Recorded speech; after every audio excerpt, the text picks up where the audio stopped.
Hey Hope City kids, it's me, Miss Holly, and I'm so excited I get to spend another Sunday with you.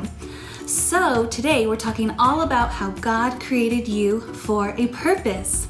You're going to see in our So-and-So show today that we have the amazing Bible story about Esther. Now this can be seen at theparentq.org/faith. And I know you love our So-and-So shows, and they have the amazing Bible story about Esther. Now this is one of my favorite Bible stories. I absolutely love it, and I think you're gonna love it too. It's neat because Esther, when she became queen, she didn't know why she had become queen. She didn't know her purpose yet, which, I don't know, maybe you can relate to that. Maybe you're thinking, well, I don't know what purpose God created for me. Well, God set Esther up to be queen for an amazing purpose, to save her people. And while at first she didn't know her purpose, she paid attention to the gifts that God gave her. She paid attention to the opportunities He put right in front of her, and she used those to help others. So guys, I want you to be thinking about all today how God created you for a purpose. So again, you might be asking that question, well, I wonder what purpose God made me for. What purpose did He make me for? I want you to ask yourself 2 questions. Ask yourself, what do you like to do? And what are you good at? Recognizing what you like to do and what you are good at will help you discover the purpose God has for you. For example, I love hanging out with kids. I love teaching kids, and I just get really happy being around kids. And I soon realized God, created my heart to teach kids, to be with them and encourage them. And I found that's been my purpose, is just kind of pouring into kids. So just kind of ask the people around you, your family members, hey, what am I good at? And they'll help you discover what your purpose is, because 100% God created you for an amazing purpose. So be thinking about it. What are you good at? What do you like to do? Are you concerned about the environment? If you are, you might start a recycling program in your neighborhood. Maybe you are patient and you could teach your little sister how to read. That's helping out another person. Maybe you are really interested in animals. Well, you could start a new neighborhood dog walking program. That would be helping others while also using your purpose and using what you love to do. So guys, I have a fun activity for you today that you'll be doing with your family. So I'm wondering, do you like to cook? Do you like to bake? Well, in order to create something tasty, we need to follow a step-by-step plan called a recipe. I'll be very honest with you right now.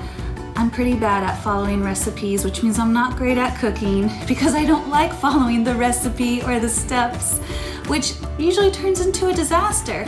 But when we follow a plan, when we follow that step-by-step recipe, things turn out usually really pretty good and pretty tasty. So having a plan is a good thing. According to Jeremiah 29:11, God has a plan for your life. He does. Let's read it together.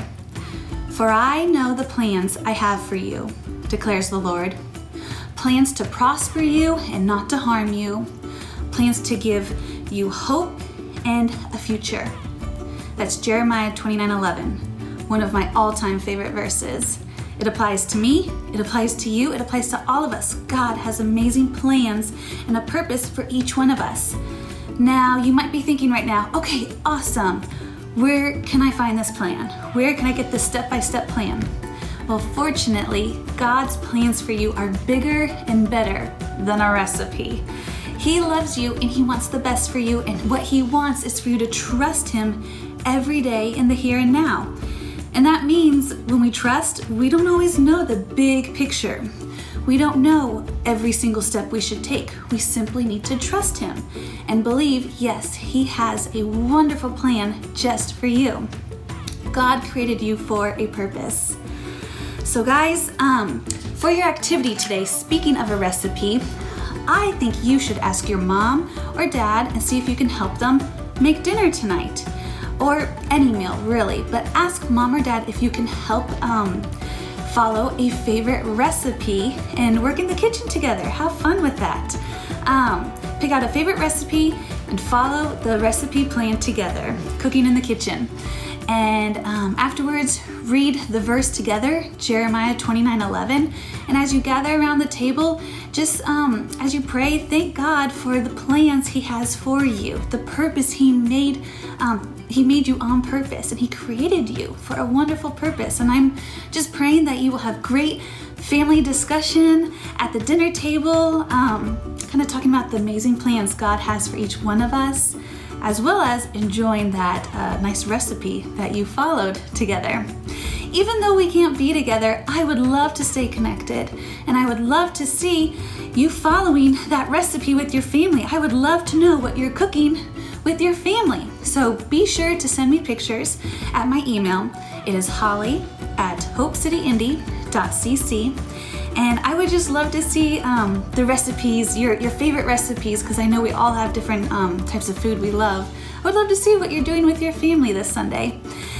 As you cook and follow a recipe, follow that plan. I hope you remember that God has a great plan just for you, and He created you for an amazing purpose.